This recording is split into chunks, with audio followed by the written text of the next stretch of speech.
"You're dead when we get home." The words didn't whisper. They didn't suggest. They detonated across the Zenith's dining room, shattering the carefully curated atmosphere of clinking crystal and hushed business deals, making Madison Young's heart stop mid-beat as she sat frozen across from the man who promised he'd changed. The water glass had simply tipped. That was all. Madison's trembling hand reaching for her napkin, the condensation making her fingers slip.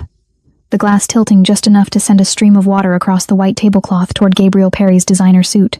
Such an innocent accident. Such an unforgivable crime in Gabriel's world. The fury that twisted Gabriel's clean-cut features wasn't new. Madison had seen it before. In their bedroom when she'd mentioned taking night classes. In the hallway when her sister had texted to check in. In the kitchen when she'd seasoned dinner wrong, but never in public. Never so loud and unrestrained. Never so absolutely terrifying. The couple at the window table glanced over, then immediately away, their faces painted with that practiced blend of shock and calculated indifference that screamed, "Not our business." The waiter pivoting toward the kitchen suddenly discovered urgent tasks elsewhere. The hostess became deeply absorbed in her reservation screen. Nobody was going to intervene. Nobody ever did. 2 years of this. 2 years of monitoring every gesture, questioning every choice, rehearsing every sentence before speaking. 2 years of watching her bright, hopeful life fade to sepia as Gabriel methodically amputated everyone and everything that reminded her she used to be whole. Her career ambitions dismissed as distractions from their relationship. Her friends suddenly branded as jealous or untrustworthy, or secretly trying to sabotage them. Her family too intrusive when they noticed the way she'd stopped wearing colors, stopped laughing, stopped being Madison. Madison's eyes fixed on the yellow fabric of her dress. The cheerful sunshine shade that had felt like armor when she'd put it on this morning now felt like a cruel joke. She'd chosen it deliberately, desperately, a silent rebellion that whispered, "I'm still here, I'm still bright, I'm still alive." But she wasn't. Not really. Not for a long time. She couldn't swallow past the fear crushing her windpipe, couldn't lift her gaze from the spreading water stain, couldn't think beyond the car ride home, the 40-minute drive where Gabriel's rage would have room to expand, where there would be no witnesses, no escape routes, no one to hear her scream. She'd seen that expression on Gabriel's face before. It meant there would be a reckoning. It meant pain in places her clothes would hide. It meant apologies she'd have to accept, promises she'd have to believe, another piece of herself she'd have to surrender to survive another week. I said, "Look at me when I'm talking to you," Gabriel continued, his voice dropping to that measured, controlled register that was somehow worse than the shouting. When he yelled, at least the danger was visible. When he went quiet like this, the threat became infinite. "You embarrass me in front of these people. You think there won't be consequences?" The words formed in Madison's throat. "It was an accident. I'm sorry. Please," but they dissolved before reaching her lips. Apologizing would only feed it. Silence might make it worse. There was no right answer. There never was. But someone was watching. Madison felt it before she saw it. A weight in the air, a shift in the room's energy. Her peripheral vision caught movement. A figure rising from a corner booth she hadn't noticed before. Not rushing, not dramatic, just standing. The man was all sharp angles and deliberate stillness.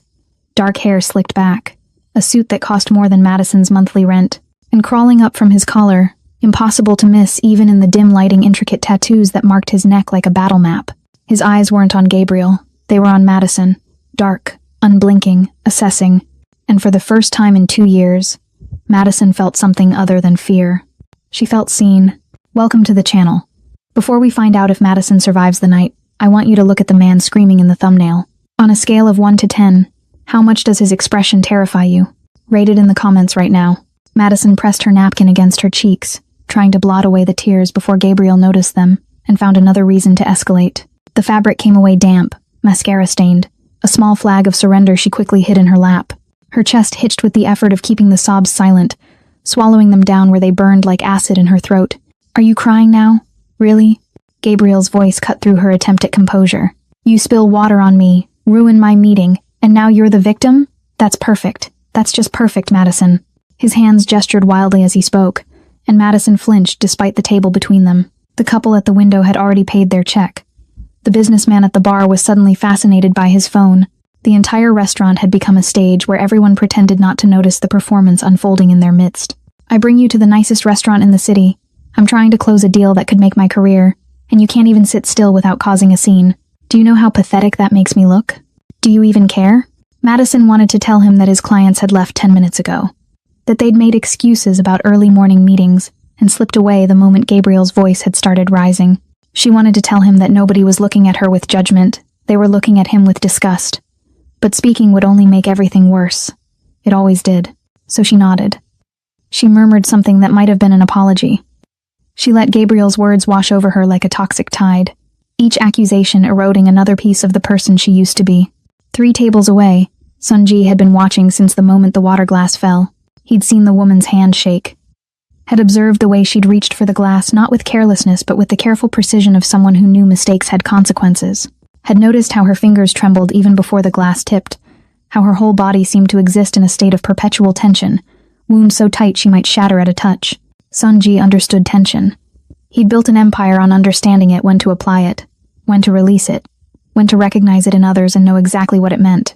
The man doing the shouting was easy to read, loud, insecure, the type who needed an audience for his dominance because without witnesses, he couldn't convince himself the dominance was real. Sunji had dealt with 1,000 men like this. Men who mistook volume for authority, who thought fear and respect were the same currency.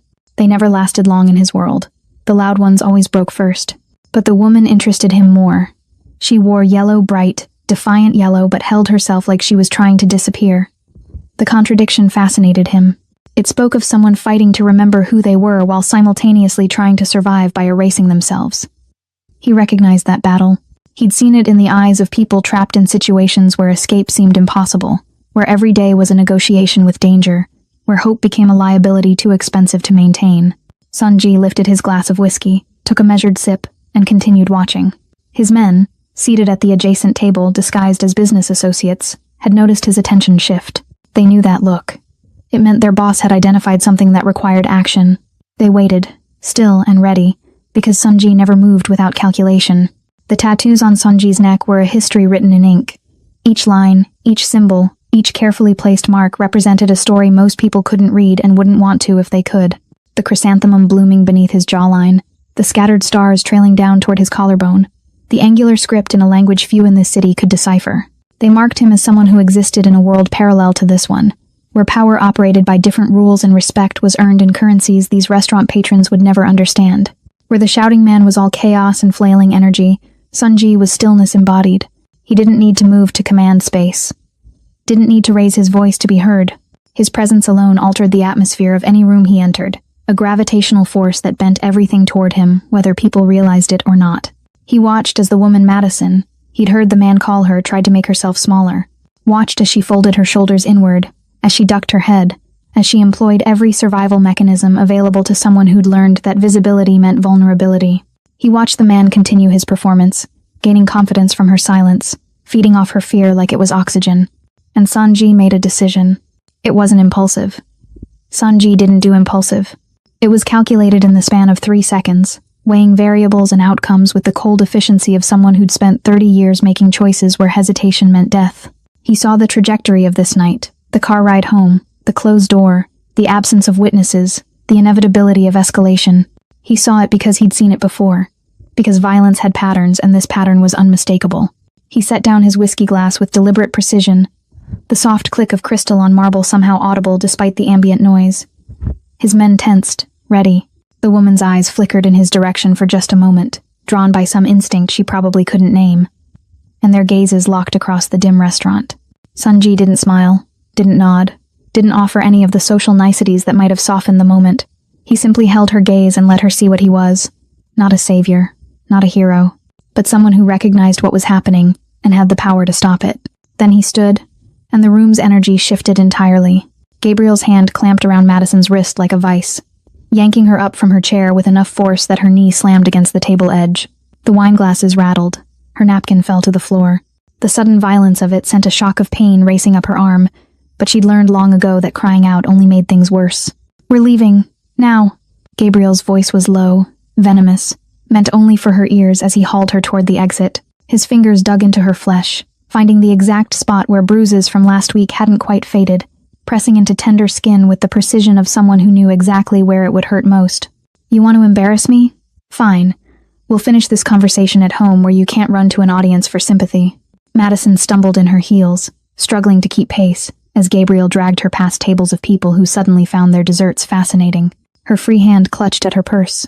Her only thought, the desperate calculation of whether she could reach her phone, whether anyone would answer if she called, whether there was any point in trying. The exit was 20 feet away. 15, 10, and then there was someone standing in front of them. Gabriel pulled up short, nearly jerking Madison off her feet. "Excuse me," he spat, trying to sidestep around the obstacle. But the man moved with him. A subtle shift that maintained the blockage without seeming aggressive. Just present, just immovable. "Get out of my way." Gabriel's voice climbed back toward that dangerous volume, the veneer of control cracking. "This is a private matter. Move." Sunji didn't move. He stood with his hands loose at his sides, his expression neutral. His eyes fixed not on Gabriel, but on the white-knuckled grip around Madison's wrist. The tattoos on his neck seemed to writhe in the dim lighting, shadows playing across the inked lines like something alive. "Let her go," Sunji said. His voice was quiet, conversational, the kind of tone someone might use to comment on the weather. Gabriel's face flushed crimson. "Who the hell do you think you are? Do you know who I am? I'm a senior director at Meridian Capital. I have lawyers who would bury you for even looking at me wrong. Now get out of my way before I have security throw you out." The threat hung in the air like smoke. Somewhere in the background, the restaurant manager had appeared, hovering nervously near the host stand, clearly torn between intervening and staying as far away from this situation as possible. The remaining diners had given up all pretense of eating. This was better than theater. Sunji tilted his head slightly, studying Gabriel the way an entomologist might study an insect. "I know you are a loud man in a quiet room," he said, his voice still barely above a whisper. "I know you think volume makes you powerful.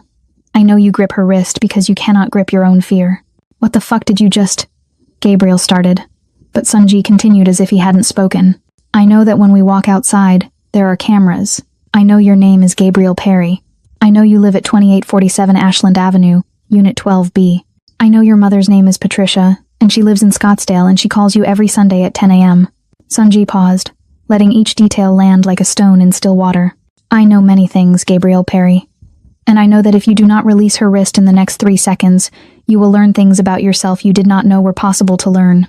There was no heat in the words, no anger, just cold, factual certainty delivered in that same quiet voice. But something in Sunji's eyes had changed, something Madison could see even from where she stood, frozen and forgotten in Gabriel's slackening grip. It was the look of someone who'd made promises like this before and kept them.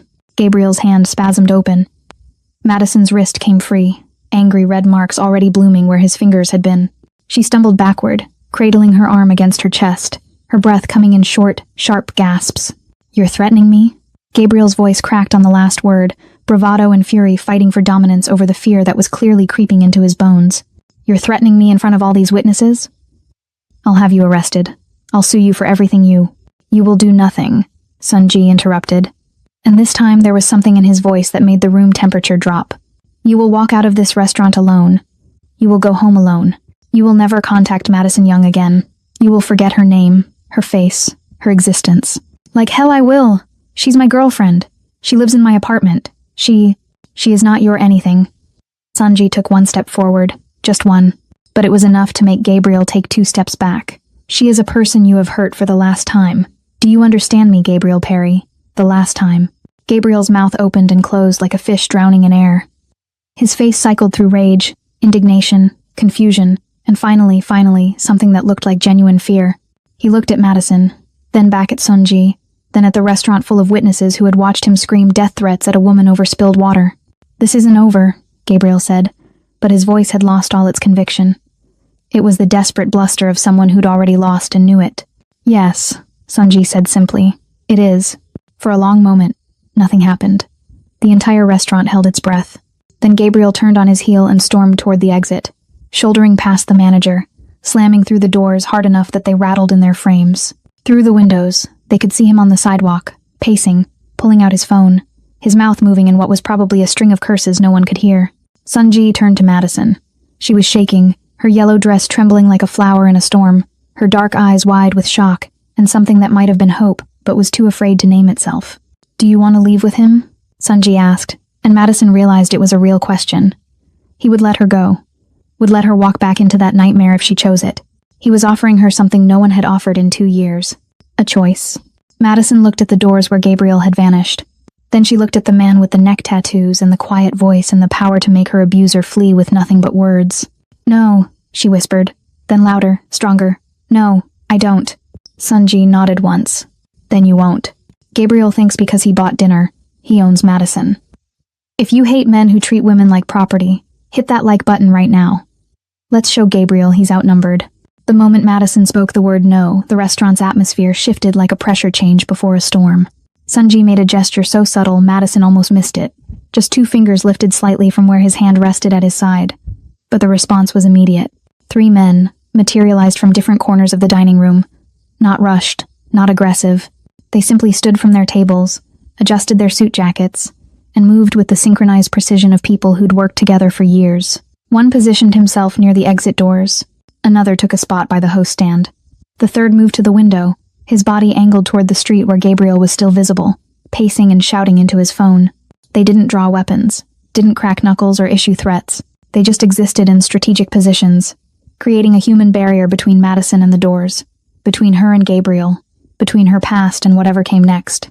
Their faces were blank, professional, the kind of neutral expression that suggested they'd done this before and would do it again without a second thought.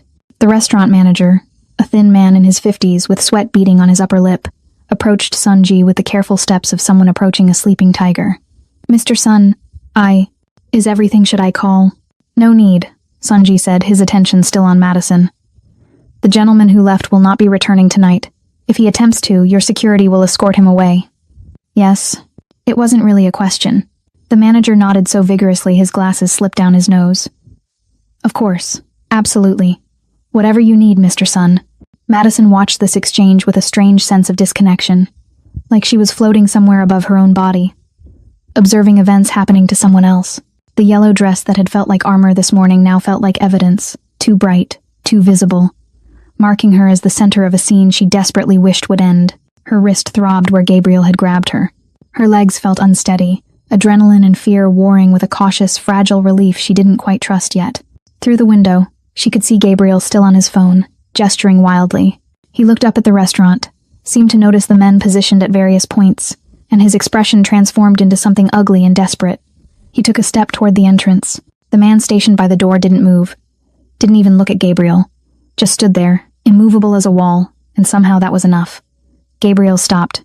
He pointed at the restaurant, shouted something inaudible through the glass, then turned and stormed down the sidewalk, his phone pressed to his ear, probably calling his lawyer or his brother or someone he thought could fix this situation through connections and threats. Can you walk? Sunji asked Madison, and she realized she'd been gripping the back of a chair for support, her knuckles white against the dark wood. I think so, she managed, though her voice sounded foreign to her own ears, small, uncertain. She hated how weak she sounded, but couldn't seem to locate the strength to change it. Sunji extended his hand, not to grab or pull, but offering it palm up in the space between them.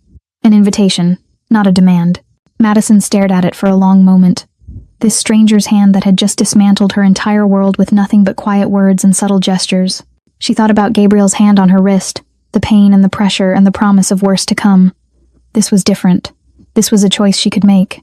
She took his hand. His grip was firm but careful, supporting without controlling, and he led her toward the elevator bank at the back of the restaurant, away from the windows and the street and Gabriel's rage.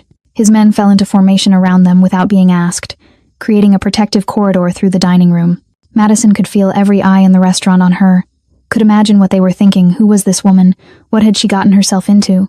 Was she trading one dangerous man for another? But Sunji kept walking with that same unhurried pace, his presence alone seeming to deflect their judgment, and Madison focused on putting one foot in front of the other, on breathing, on not collapsing until she was somewhere private. The elevator doors opened with a soft chime. Sunji stepped inside, still holding her hand gently, and Madison followed. His men did not. They remained in the corridor, silent sentinels, as the doors slid closed and sealed Madison and Sunji in a small box of polished mirrors and soft lighting. The silence was absolute. Madison could hear her own breathing, too fast, too shallow, could see herself in the mirrored walls, her mascara smudged, her yellow dress rumpled, her expression shell-shocked. She looked like a survivor of something catastrophic, someone who'd just walked out of a burning building and couldn't quite process that they were safe yet. Sunji released her hand and took a step back, giving her space. He didn't try to fill the silence with reassurances or explanations. Didn't ask if she was okay because the answer was obvious. He just stood there, his tattooed neck partially visible above his crisp white collar, his hands now clasped loosely in front of him, his eyes fixed on the descending floor numbers above the door. The elevator hummed as it dropped, floor after floor, carrying them away from the zenith and its panoramic views and its terrible memories. Madison's mind raced with questions she didn't know how to ask. Who was this man? What did he want? Why had he intervened? What happened now? Where was he taking her? Was she safe? Was she in danger of a different kind? But somehow, asking felt impossible. The silence felt fragile, like speaking might shatter whatever strange spell had allowed her to escape Gabriel's orbit, might wake her up to discover this was all a dream, and she was actually in Gabriel's car right now, heading home to face the consequences he'd promised. The elevator reached the ground floor. The doors opened onto a private lobby Madison had never seen before, all dark marble and discreet lighting. A black car waited at the curb outside, sleek and expensive, its engine running. Sunji looked at her then, really looked at her, his dark eyes searching her face for something she couldn't name. "You do not have to come with me," he said, and she realized he meant it. "I can arrange a car to take you anywhere you want to go. A hotel, a friend's house, the police station if that is what you choose." Madison thought about her apartment, Gabriel's apartment. Really, the lease was in his name. Thought about her clothes in his closet, her toothbrush in his bathroom, her life reduced to possessions she'd need his permission to retrieve. Thought about her phone, probably already filling with his messages, his apologies that would turn to threats, his promises and his rage. Thought about going back. Thought about never going back. "Where would you take me?" she asked. "Somewhere safe," Sunji said. "Somewhere he cannot reach you. Somewhere you can decide what comes next without fear." Madison looked at the car, then at Sunji, then at her own reflection in the lobby's dark windows. The woman staring back at her in the yellow dress looked terrified, but she also looked like someone who'd just been given a chance. "Okay," Madison whispered. "Take me somewhere safe." The car ride passed in a blur of streetlights and silence. Madison sat in the back seat next to Sunji, her hands folded in her lap to stop them from shaking, watching the city slide past the tinted windows. She expected them to head toward the docks, or some industrial district, or one of those neighborhoods where police rarely ventured. Places she'd seen in movies where criminals conducted their business behind rusted doors and flickering neon signs. Instead, they drove toward the financial district, pulling into the underground garage of a gleaming tower that pierced the skyline like a glass and steel needle. The building was new, expensive, the kind of place where penthouse apartments sold for prices that made headlines. Madison had walked past it once or twice, craning her neck to see the top floors, never imagining she'd be inside. The elevator they entered required a keycard and a fingerprint scan. It bypassed every floor, climbing straight to the top with the smooth efficiency of technology that cost more than most people's cars. Madison's stomach dropped with the ascent, though she couldn't tell if it was the speed or the surreal nature of everything happening. When the doors opened, Madison stepped into a space that defied every expectation she'd been building during the silent ride. The penthouse stretched before her in an expanse of clean lines and minimalist elegance. Floor-to-ceiling windows wrapped around three sides, offering a panoramic view of the city glittering below like a circuit board of lights. The furniture was sparse, but clearly expensive, low-slung leather sofas, a dining table of black wood that looked like a single carved piece, abstract art on the walls that Madison suspected were originals. This wasn't a criminal's den. This was where architects won awards. "I thought," Madison started, then stopped, unsure how to finish the sentence without offending the man who'd just saved her life. "You thought it would be darker," Sunji said, not unkindly. He moved through the space with the ease of someone completely at home, shrugging off his suit jacket and draping it over a chair. The tattoos on his neck extended down beneath his collar. She could see now, intricate patterns that disappeared under the white fabric of his shirt. Most people do. He walked to the kitchen, all stainless steel and marble countertops, and filled a glass with water from a filtered tap. He brought it to Madison, who realized her throat was raw from crying, from fear, from everything. "Thank you," she whispered, taking the glass with trembling hands. The water was cold and clean, and she drank half of it in desperate gulps. Sunji watched her with that same calm assessment he'd shown in the restaurant, like he was cataloging information, making calculations she couldn't follow. "You will stay in the East Wing," he said finally, gesturing toward a hallway. "Follow me." Madison followed on unsteady legs, still clutching the water glass like a lifeline. The hallway was lined with art photographs of urban landscapes at night, all sharp contrasts and deep shadows. They passed a study, a bathroom done in gray stone, and stopped at a bedroom at the end of the hall. Sunji opened the door and stepped back, letting Madison enter first. The room was beautiful, a king-sized bed with crisp white linens, another wall of windows with blackout curtains drawn back to show the city below, a dresser, a closet, an attached bathroom she could glimpse through an open door. But what caught Madison's attention, what made her breath catch in her throat, was the lock on the inside of the door. Not a flimsy push-button lock like the one in Gabriel's apartment that he could pop open with a credit card when he decided her privacy was less important than his access. This was a deadbolt. Heavy, serious. The kind of lock that meant something. "The lock is yours," Sunji said from the doorway, and Madison turned to find him watching her notice it. "I do not have a key. No one does. When you close this door, you are the only person who can open it. Do you understand?" Madison stared at him, trying to process what he was offering. Control, privacy, safety. Things Gabriel had taken from her so gradually she'd barely noticed until they were gone. "Why are you doing this?" she asked, her voice cracking. "You don't know me. You don't owe me anything. I'm nobody." Something flickered across Sunji's face, too quick to identify. "You are not nobody," he said simply, "and I am doing this because it is necessary." He paused, then added, "In the closet you will find clothes in various sizes. In the bathroom, toiletries. If you need anything else, there is a phone on the nightstand. Press 1 and it will reach me. Press 2 for the kitchen if you are hungry." He turned to leave, then stopped in the doorway. "Madison," he said, and it was the first time he'd used her name directly. "Gabriel Perry will try to find you. He will call, text, email. He will use your friends, your family, anyone he can manipulate to reach you. He will make promises. He will make threats. He will apologize and rage and beg." Madison's throat tightened. She knew. She'd seen this cycle before, just never from outside it. "But he cannot reach you here," Sunji continued. "Not tonight, not tomorrow, not unless you choose to let him. That choice is yours. Do you understand? Yours."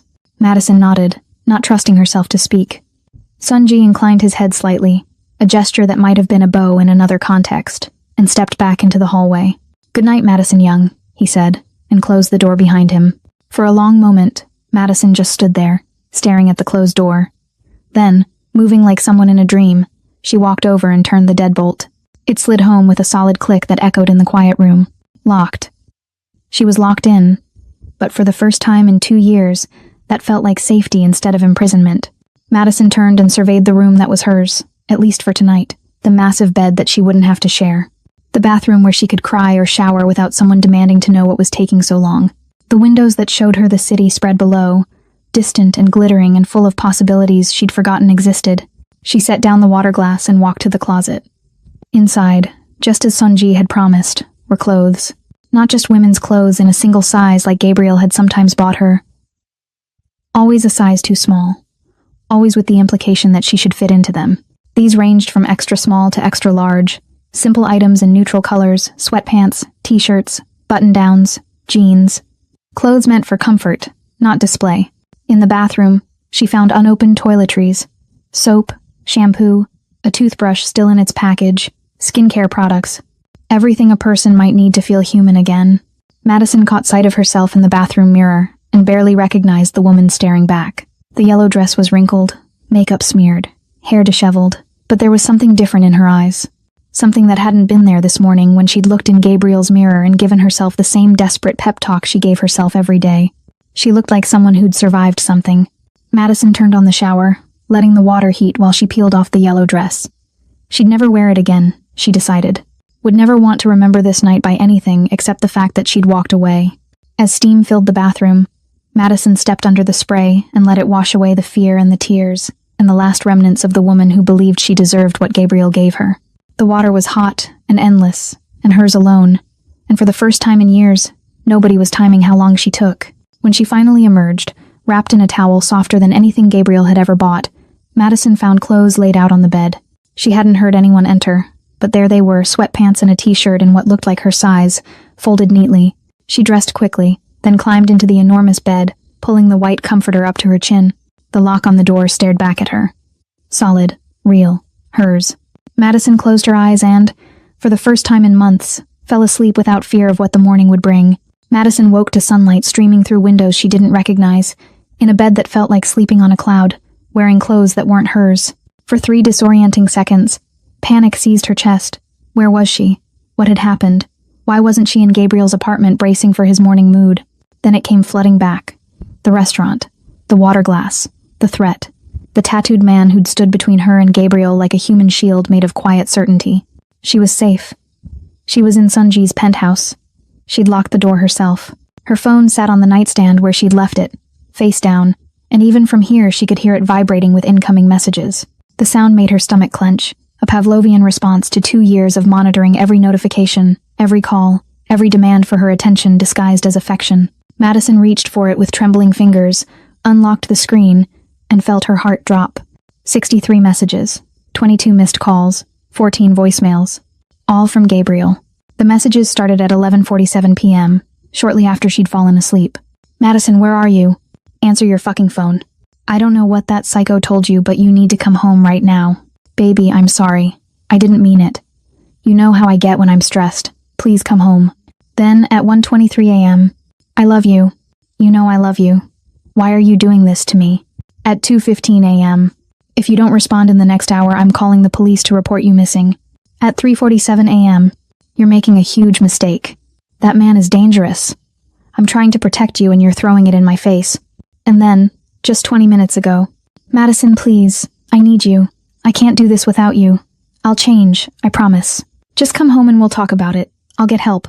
I'll do whatever you want. Just please, baby, please." Madison's hands shook so badly she nearly dropped the phone. The messages blurred together, a toxic cocktail of rage and remorse, threats and love confessions. Everything she'd been conditioned to respond to for 2 years.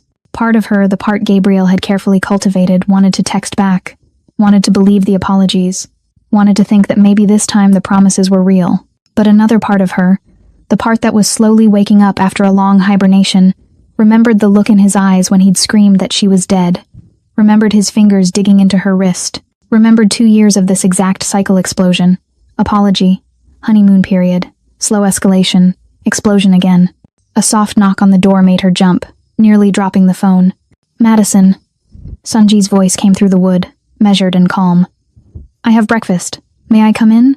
Madison looked down at herself, borrowed sweatpants, borrowed shirt, hair, probably a disaster. But she unlocked the deadbolt and opened the door. Sunji stood in the hallway holding a tray with coffee, toast, eggs, and fresh fruit arranged with surprising care. He'd changed from last night's suit into dark pants and a fitted black shirt, his tattoos more visible now in the morning light. He looked rested, composed, completely unbothered by the fact that he'd upended someone's life 12 hours ago. "You didn't have to," Madison started.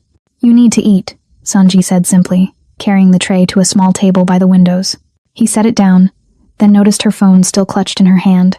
The screen lit with Gabriel's messages. His expression didn't change, but something hardened in his eyes. "He has been contacting you." It wasn't a question.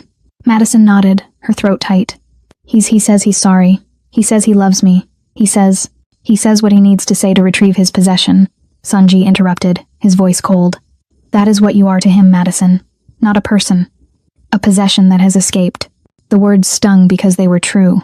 Madison sank into the chair, staring at the breakfast she didn't think she could eat. "I should go to work," she said quietly. "I have a job. I have responsibilities. I can't just disappear." "Where do you work?" "Hartley and Associates. I'm an event coordinator. I have a meeting at 9, and if I don't show up, they'll..." She stopped, realizing Gabriel knew her schedule, knew where her office was, knew exactly where to find her. "You will not go to work today," Sunji said, and before Madison could argue, he continued, "because Gabriel Perry will be there. He will wait in the lobby or the parking garage. He will intercept you. He will cause a scene.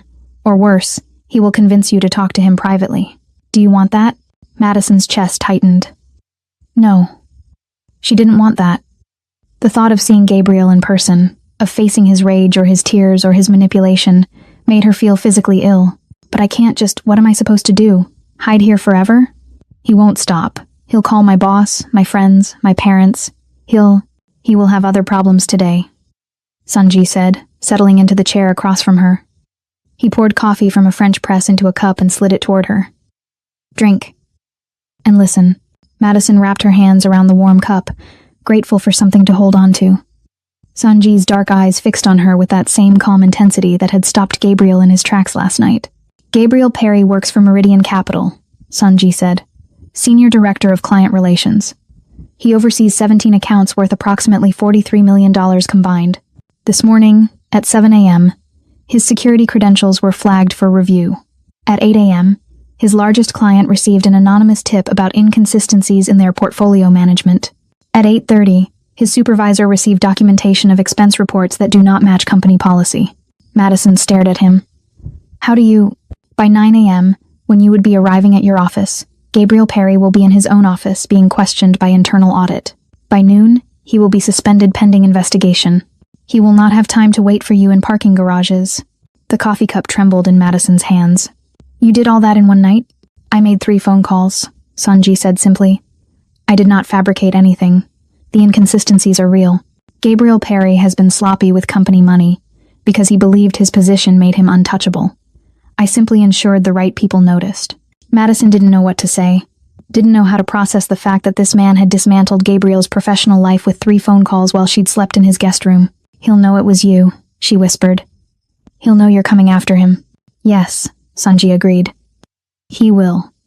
And that knowledge will terrify him far more than any direct confrontation. Let him spend today wondering what else I know, what else I can do. Let him understand that every threat he makes against you will cost him something he values. Madison's phone buzzed again. Another message from Gabriel. She looked down at the screen, at the words, I love you, I need you, please, and felt something crack in her chest. He doesn't love me, she said softly. He never did he? Sanji didn't answer immediately. When he spoke, his voice was gentler than she'd heard it yet. Love does not threaten. Love does not harm. Love does not trap. Whatever Gabriel Perry feels for you, it is not love. Gabriel is now texting her that he loves her, just hours after threatening her life. Be honest in the comments. Would you have blocked him, or would you be tempted to believe the apology? Type block or forgive. Gabriel Perry's morning began falling apart the moment he tried to badge into the Meridian Capitol building at 8:47 a.m. He'd spent the night alternating between rage texting Madison and drinking bourbon straight from the bottle, convinced that by morning she'd come crawling back with apologies. She always did. The pattern was established, reliable as gravity. The card reader beeped red. Access denied. Gabriel frowned. Swiped again. Same result. A third time, pressing the card harder against the reader as if force would override the system. Nothing. Mr. Perry? The security guard, Jerome, approached with the uncomfortable expression of someone delivering bad news. I'm going to need you to step aside and speak with building security. What? Jerome, it's me. My badge is just the magnetic strip probably got demagnetized. Just let me through and I'll get a replacement from HR. I can't do that, sir. You've been flagged for credential review. I need you to come with me. 15 minutes later, Gabriel sat in a windowless security office, being told that his building access had been suspended pending an internal investigation. No, they couldn't tell him what investigation. No, he couldn't go to his office to collect his things. No, his supervisor hadn't been informed yet but would be shortly. This is insane, Gabriel said, his voice climbing toward that dangerous register Madison would have recognized. I'm a senior director. I have client meetings today. I have a presentation to the board next week. You can't just lock me out like some... We can, and we are, Mr. Perry, the security manager said, her tone suggesting she'd dealt with entitled executives before and was unimpressed. You'll need to leave the building. Human resources will contact you. Gabriel stormed out, his mind racing. This was a mistake. Had to be. Some bureaucratic glitch or confused identity. He'd call his supervisor, clear this up, be back at his desk by lunch. He pulled out his phone and dialed Richard Thornton, his direct supervisor and the man who'd promoted him to senior director 18 months ago. The call went to voicemail. Gabriel tried again. Voicemail. A third time. And finally Thornton picked up. Gabriel, I'm in a meeting. Richard, there's been some kind of mix-up. Security just locked me out of the building. They're saying something about an investigation, but I have no idea what they're. We need to talk, but not over the phone. I'll call you later. Richard, wait. The line went dead. Gabriel stood on the sidewalk outside Meridian Capitol, his building, where his office and his career and his identity lived, and felt the first cold tendril of genuine fear wrap around his chest. 12 blocks away, in a penthouse office that overlooked the financial district like a god surveying his kingdom, Sanji sat at a minimalist desk reviewing documents on 3 monitors. His morning had been productive, methodical, satisfying in the way that precision work always was. The first call had been to a contact in building security, someone who owed Sanji a favor from 3 years ago when Sanji had made a problem disappear. The kind of problem that involved compromising photographs and a very married building manager. That favor had been called in at 6:30 a.m. with a simple request. Flag Gabriel Perry's credentials for review, effective immediately. The second call had been more complex. Sanji had spent 90 minutes the night before reviewing Gabriel Perry's professional history, and what he'd found was exactly what he'd expected. Men like Gabriel were sloppy because arrogance made them feel invincible. They cut corners, bent rules, assumed their charisma would smooth over any inconsistencies. Gabriel had been charging personal expenses to corporate accounts for 18 months. Nothing egregious enough to trigger automatic flags, dinners that could plausibly be client meetings, car services that might be business travel, hotel rooms that could be justified as work trips. But when aggregated and cross-referenced with actual client schedules and meeting notes, a pattern emerged. Gabriel Perry had been stealing, in small increments, for long enough that the total approached 6 figures. Sunji had compiled this information into a detailed report, complete with receipts, credit card statements, and calendar discrepancies. Then he'd sent it anonymously to Meridian Capital's internal audit department and copied the compliance officer. The third call had been the most delicate. Nathaniel Cross was Gabriel's largest client, a portfolio worth $23 million in managed assets. Cross was also someone Sunji had done business with, legitimate business, a real estate deal that had made Cross a considerable profit. They weren't friends, but Cross respected Sunji's judgment. "Nathaniel," Sunji had said over his morning coffee, his voice carrying just the right note of concern. "I hesitate to bring this to you, but I believe your interests may not be as protected as you think at Meridian." Sunji didn't make accusations. He didn't need to. He simply raised questions. Had Nathaniel noticed that his account's performance lagged behind comparable portfolios? Had he reviewed the fee structure recently? Had anyone explained why certain assets had been moved multiple times in the past quarter, each move generating transaction fees? "I'm not suggesting malfeasance," Sunji had said smoothly. "Simply that perhaps a detailed review of your account management might be prudent." By 9:15 a.m., Nathaniel Cross had called Meridian Capital demanding a full audit of his portfolio and threatening to pull his assets if he didn't like what he found.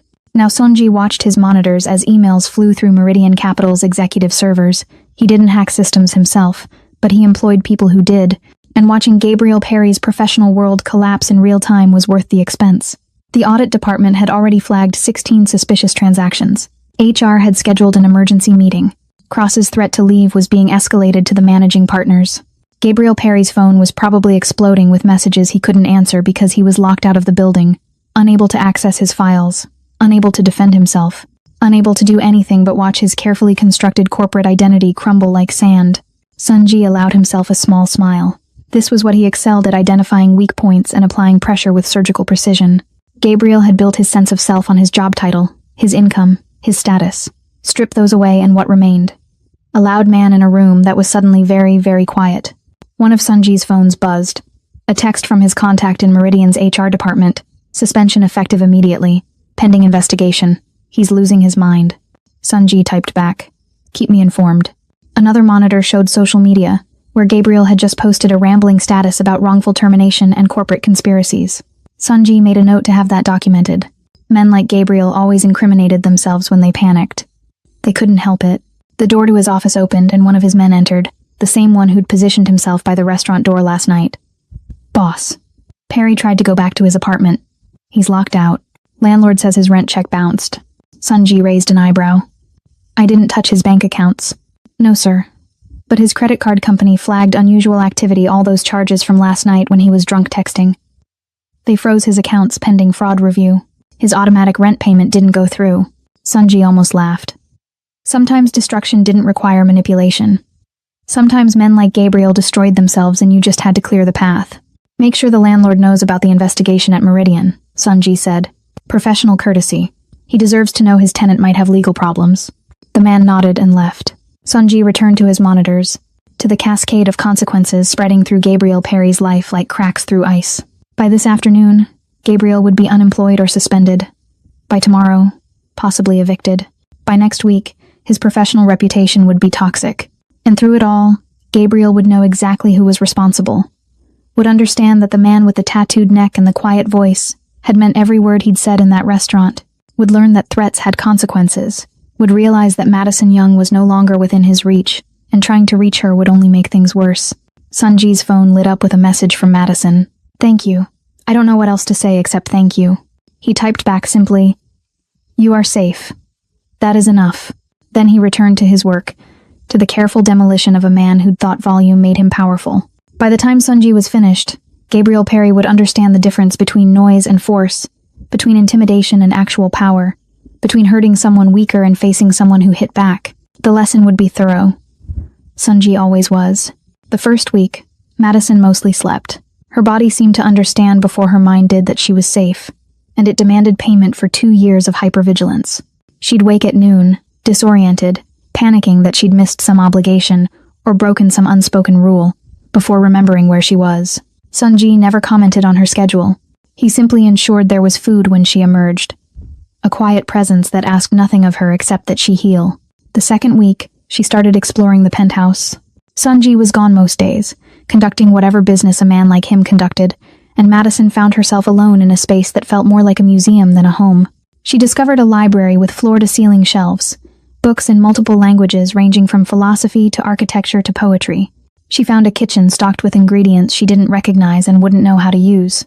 She spent hours at the windows, watching the city move below her like a living organism, feeling separate from it in a way that was liberating rather than lonely. By the third week, Madison realized she hadn't worn yellow since that night, hadn't worn any of the bright colors Gabriel had insisted, made her look approachable, feminine, soft. The clothes in the guest room closet ran toward neutrals, blacks, grays, deep blues, and she found herself drawn to them, to the way they felt like armor rather than advertisement. She wore dark jeans and a charcoal sweater, and when she caught her reflection in the bathroom mirror, she looked like someone different, someone harder, someone who might survive. Sunji noticed. He noticed everything. She was learning. "The color suits you," he said one evening, when they shared dinner in the penthouse's dining room, a habit that had developed organically after Madison had stopped hiding in her room.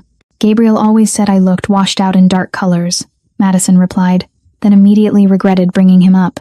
They rarely spoke about Gabriel, though his ghost haunted the edges of every conversation. Gabriel said many things that were not true.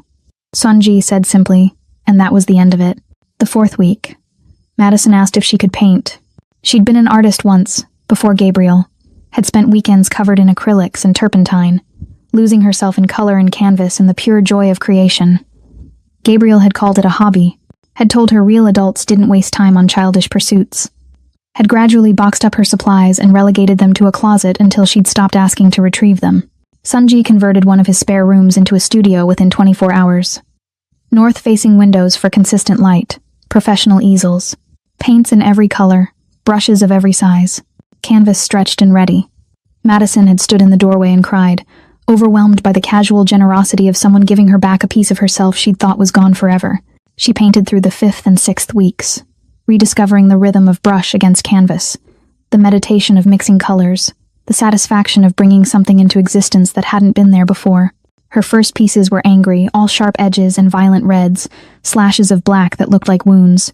Sunji walked through the studio once, studied them silently, and said only, "Good, let it out." By the 7th week, the paintings began to soften. Not gentle, but less raw. She painted the city from the penthouse windows, painted abstract interpretations of freedom that looked like birds or flames or something between the two, painted a portrait of hands releasing something precious, letting it fly away. Sunji commissioned 3 pieces for his office, paid her the market rate for an emerging artist, refused to negotiate when she protested. "Your work has value," he said. "Act like it." In the 8th week, Madison started helping with Sunji's legitimate businesses. He owned several. She learned real estate holdings, a security consulting firm, investments in tech startups. She had experience in event planning, and he had a charity gala coming up for a foundation that provided resources to domestic violence survivors. The irony wasn't lost on either of them. They worked side by side in his office, Madison coordinating vendors and venues, while Sunji handled the financial logistics with the same precision he brought to everything. She learned that he was patient when explaining things, never condescending when she asked questions, comfortable with silence when words weren't necessary. They developed a rhythm. She'd bring him coffee without asking. He'd order dinner from restaurants she mentioned liking. They'd work late into the evening with nothing but the sound of keyboards and the city humming below. Their conversations deepened. Madison told him about her childhood, about parents who'd loved her but hadn't known how to help when Gabriel isolated her from them, about dreams she'd abandoned because Gabriel had mocked them, about the slow erosion of self that happened so gradually she hadn't noticed until she'd almost disappeared completely. Sunji rarely spoke about his past, but pieces emerged in fragments. A childhood in Seoul before his family immigrated, a father who'd taught him that power without control was just chaos. Years building an organization from nothing, learning that respect meant more than fear, that the quietest voice in the room was often the most dangerous. He told her about the tattoos on his neck, each one earned, each one representing a promise kept or a debt settled, a history written on skin because some things shouldn't be forgotten. "Do you regret it?" Madison asked one night, wine making her brave enough to ask the question that had been circling her mind for weeks. "The life you chose, the things you've done." Sunji considered this, swirling whiskey in his glass as he looked out at the city lights. "I regret nothing I have done to protect people who could not protect themselves," he said finally. "I regret some things I have done for profit or pride, but the line between the two is clearer than people think. And which category do I fall into?" He looked at her then, really looked at her, his dark eyes holding hers with an intensity that made her breath catch. "You are not a category, Madison. You are a person who deserved better than what she received. Helping you required no calculation. It required only seeing and acting. Anyone who claims they would not have done the same is either a liar or a coward." By the 9th week, Madison realized she hadn't checked Gabriel's social media in days. Hadn't wondered what he was doing or if he was okay or if he was sorry. The obsessive need to monitor him, to predict his moods and preempt his anger, had faded like a scar losing its color. She knew from Sunji's periodic updates that Gabriel had been fired from Meridian, that he'd moved to a cheaper apartment, that his attempts to contact her had dwindled from dozens of messages daily to occasional drunk texts she never opened. He was becoming irrelevant, a chapter that was closed. In the 10th week, Madison wore red for the first time since leaving the Zenith. Not yellow, that color still carried too much baggage, but red, bold and unapologetic, the color of someone who wasn't hiding anymore. Sunji said nothing when she walked into the kitchen that morning, but something shifted in his expression. Something that might have been pride or approval, or maybe just recognition that the woman standing before him bore little resemblance to the terrified girl in the yellow dress. "The gala is in 2 weeks, she said, pouring coffee like it was any other morning. "Everything's confirmed. Venue, catering, entertainment, security. We're expecting about 300 guests." "You have done excellent work," Sunji said. Madison smiled a real smile, not the practiced one she'd worn for Gabriel. "I'm good at this. I'd forgotten that I'm actually good at something." "You are good at many things," Sunji replied. "You simply needed space to remember." They worked in comfortable silence after that, planning the final details of an event that would bring together business leaders and philanthropists to raise money for people like Madison used to be. People trapped in situations they couldn't escape alone, people who needed someone to see them and act. And as Madison sat in Sunji's penthouse office, wearing red, planning events, creating art, reclaiming pieces of herself she'd thought were lost forever, she realized something that would have terrified her 2 months ago. She wasn't planning to leave. Not yet. Maybe not ever. This strange partnership with a man society would call a criminal, but who'd shown her more respect than any good man ever had, it felt like the first honest thing in her life in years. Sunji looked up from his computer and caught her watching him. "What?" he asked. "Nothing," Madison said. "Just, thank you. For all of this. You have already thanked me. I know. But I'll probably keep doing it anyway." Sunji's mouth curved into something that wasn't quite a smile but was close. "Then I will keep accepting it." And in that moment, in the space between gratitude and understanding, something shifted between them that neither of them named but both of them felt. The ballroom of the Meridian Grand was transformed into an elegant sanctuary of soft lighting and understated luxury. Crystal chandeliers cast warm light over tables draped in white linen, each centerpiece a careful arrangement of white roses and eucalyptus. 300 guests in evening wear mingled with champagne flutes, their conversations creating a sophisticated hum beneath the string quartet playing near the entrance. Madison had coordinated every detail, and seeing it come together perfectly filled her with a pride she'd almost forgotten how to feel. She stood near the stage in a dress that made her feel like someone new. Not yellow, never yellow again. This was deep emerald green, elegant and striking, with a neckline that showed her collarbones and her confidence. Her hair was swept up, her makeup precise, her posture straight. She looked like someone who belonged in rooms like this. Someone who'd earned her place rather than apologized for occupying space. Sunji stood beside her in a tailored black suit, his tattooed neck partially visible above his crisp white shirt. He'd made no effort to hide them tonight. And Madison noticed how people's eyes flickered to the ink, then to his face, trying to reconcile the elegance of his appearance with the clear markers of a life lived outside their carefully constructed rules. He seemed unbothered by their assessment, his attention focused on Madison as she directed last-minute adjustments to the sound system. "The auctioneer is ready," one of the event staff informed her. "Should we begin?" Madison checked her watch. "Give it 5 more minutes. A few VIP guests are still arriving." She felt Sunji's presence beside her like a steady anchor. Over the past 2 months, she'd grown accustomed to it, the way he occupied space without demanding attention, the The way his silence felt supportive rather than threatening. The way he seemed to understand what she needed before she asked. Tonight he was here as both the Foundation's primary benefactor and as her. What? Partner felt too intimate. Friend felt insufficient. Whatever label fit, he was here. And that made her feel safe in a way she was still learning to trust. The ballroom doors opened and Madison turned to greet the late arrivals, her professional smile already in place. Then she saw him, and her entire body went rigid. Gabriel. He looked nothing like the polished corporate climber who'd screamed at her in the Zenith 2 months ago. His suit was wrinkled, his hair uncombed, his face carrying the gray pallor of someone who'd been drinking too much and sleeping too little. His eyes scanned the ballroom with wild desperation until they landed on Madison, and something feral crossed his features. "Oh my God," Madison whispered, her hand instinctively reaching for Sunji's arm. "He's here. Gabriel's here." Sunji followed her gaze, his expression hardening into something cold and dangerous. He made a subtle gesture, and 2 of his men, positioned strategically around the ballroom in the guise of security, began moving toward the entrance. But Gabriel was already pushing through the crowd, shoving past a woman in a sequined gown, ignoring the startled protests of guests he jostled aside. His focus was singular, locked on Madison with an intensity that made her blood turn to ice. "Madison." His voice cut through the sophisticated murmur like a knife. "Madison, we need to talk." The string quartet faltered. Conversations died.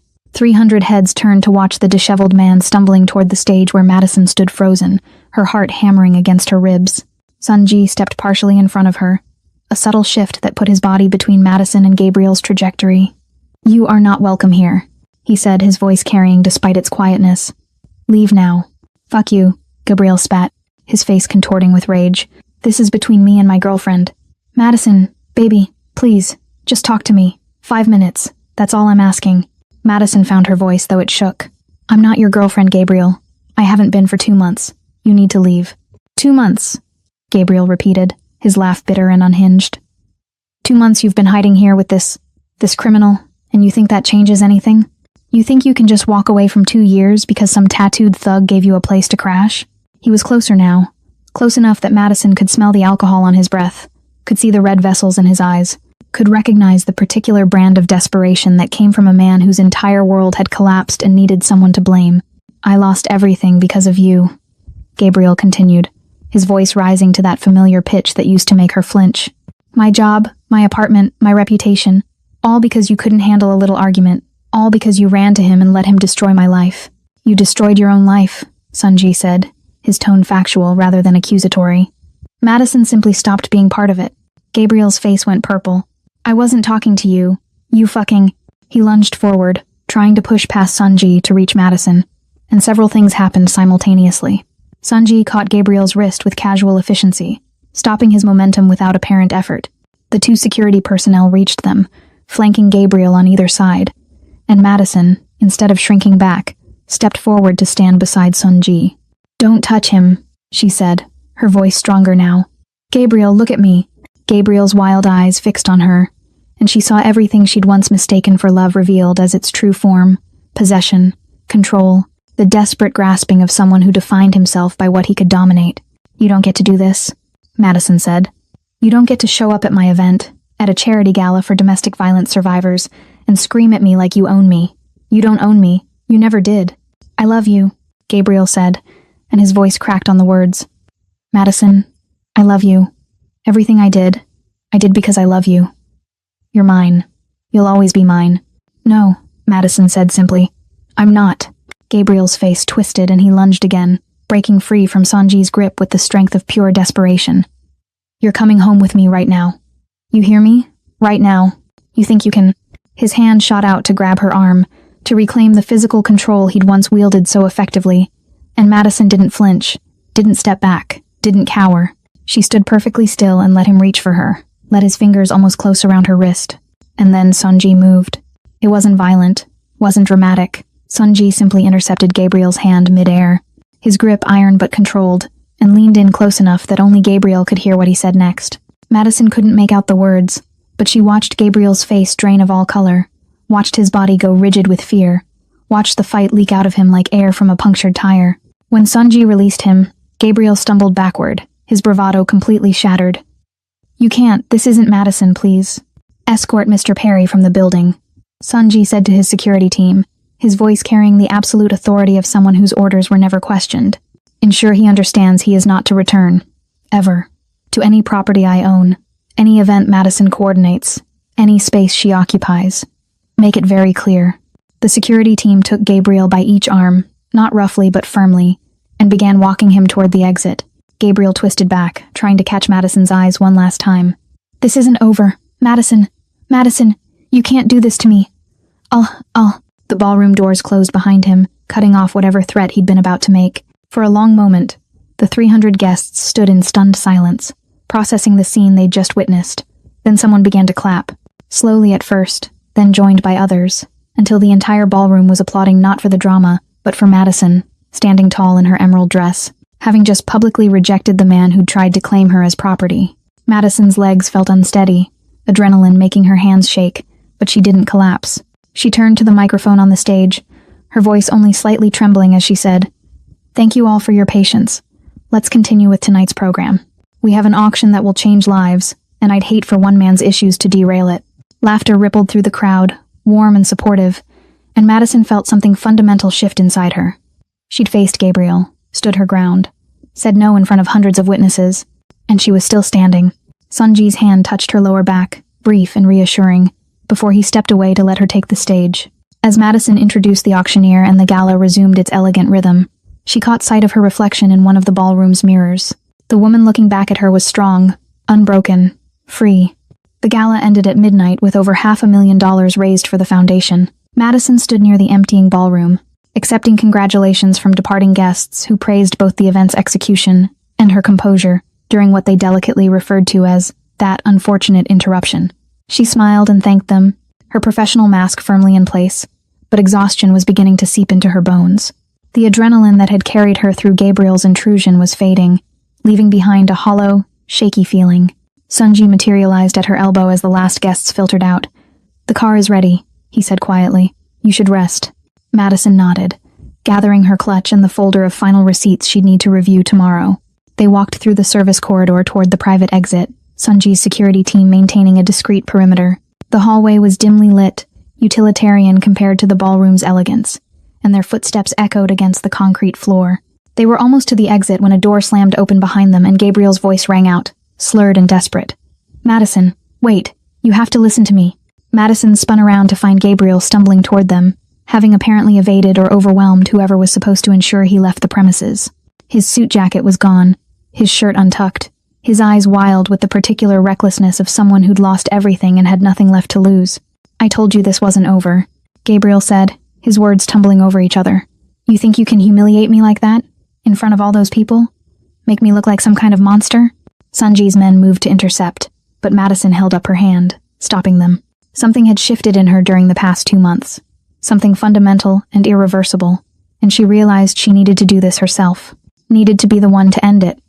Not as a victim being protected, but as a person reclaiming her own voice. "Let him speak," Madison said, her voice steady despite the fear curling in her stomach.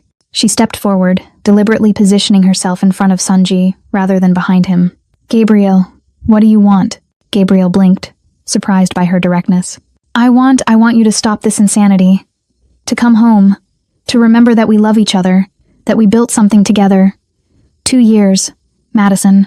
2 years doesn't just disappear because you had some kind of breakdown." "I didn't have a breakdown," Madison said calmly. "I had a breakthrough. There's a difference." "You're brainwashed," Gabriel insisted, his voice climbing toward hysteria. "He's got you living in his penthouse, working for him, probably fucking him." "Stop," Madison interrupted, her voice cutting through his rant like a blade. "You don't get to do that anymore. You don't get to tell me what I'm thinking or feeling or doing. You don't get to define my reality." "I'm trying to save you," Gabriel shouted. "From him. From this life. You think a man like that gives a shit about you? You think you're special to him? You're just another broken thing he picked up. And when he's done with you..." "I was broken when I was with you," Madison said, and the simple truth of it seemed to hit Gabriel like a physical blow. "Every day with you, I became less of myself, smaller, quieter, more afraid. You didn't love me, Gabriel. You loved having control over someone who couldn't fight back." Gabriel's face contorted with rage. "That's bullshit. I gave you everything. A home, stability, security. You gave me nothing I didn't pay for in fear," Madison said. And you took everything that made me who I was. My art, my friends, my family, my confidence, my peace.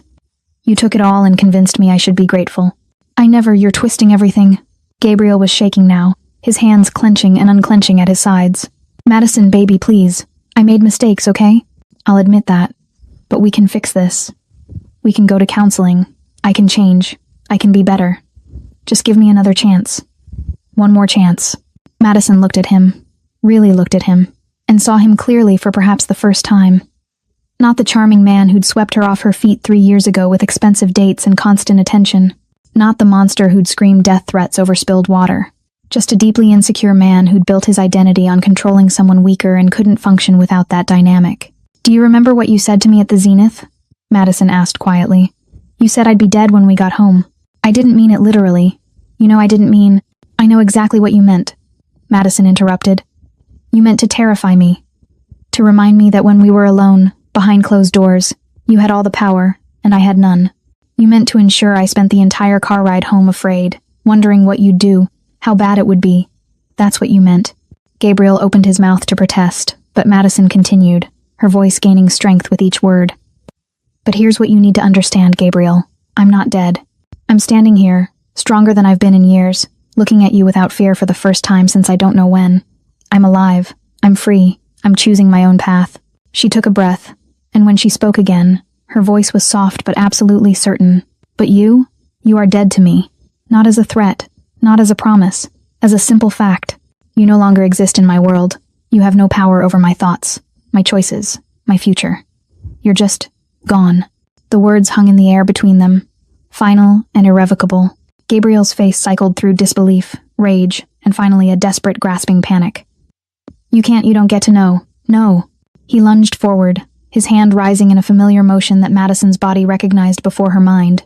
Did the backhand he'd used in their apartment when words stopped working, when he needed to reassert physical dominance. But this time, Madison didn't flinch, didn't cower. She simply stood still and watched as Sunji's hand intercepted Gabriel's wrist mid-swing, stopping the blow with effortless precision. Sunji pulled Gabriel close enough that their faces were inches apart, and when he spoke, his voice was barely above a whisper but carried the weight of absolute certainty. If you ever attempt to contact her again, to find her, to speak her name, I will ensure you understand the full measure of your mistake. This is not a threat. This is a promise. Do you understand me? Whatever Gabriel saw in Sunji's eyes in that moment drained the last of his resistance. He nodded frantically, his breath coming in short gasps, his earlier bravado completely evaporated. Sunji released him and Gabriel stumbled backward, nearly falling. Madison, please. Goodbye, Gabriel, Madison said, and turned her back on him, walking toward the exit without looking back. She heard him make one last desperate sound, something between a sob and a protest, but she kept walking. Sunji fell into step beside her, his hand briefly touching her back, not guiding, not controlling, just present, and his security team formed a quiet barrier between them and Gabriel's crumbling form. The night air hit Madison's face as they stepped outside, cool and clean and full of possibilities. The car waited at the curb, but Madison paused for a moment, breathing deeply, feeling the weight of 2 years finally lift from her shoulders. Are you all right? Sunji asked. Madison turned to look at him, this man who'd stepped between her and violence, who'd given her space to heal, who'd treated her with more respect in 2 months than Gabriel had in 2 years. I am, she said, and realized it was true. I really am. They got into the car together, partners in a way that transcended simple labels. As the driver pulled away from the Meridian Grand, Madison looked back once at the building where she'd faced her past and declared her freedom. Gabriel was a small figure in the distance, alone on the sidewalk, growing smaller with every second. Thank you, Madison said quietly. For everything. Sunji glanced at her, something almost like a smile touching his features. You did this yourself. I simply ensured you had the space to do it. And as they drove through the city toward the penthouse that had become her sanctuary, Madison understood that she wasn't just surviving anymore. She was living. She was free, and whatever came next, she would face it on her own terms. It took a criminal to teach Gabriel about respect. If you believe that real strength is protecting others, not hurting them, subscribe to the channel right now. Don't let stories like Madison's go unheard.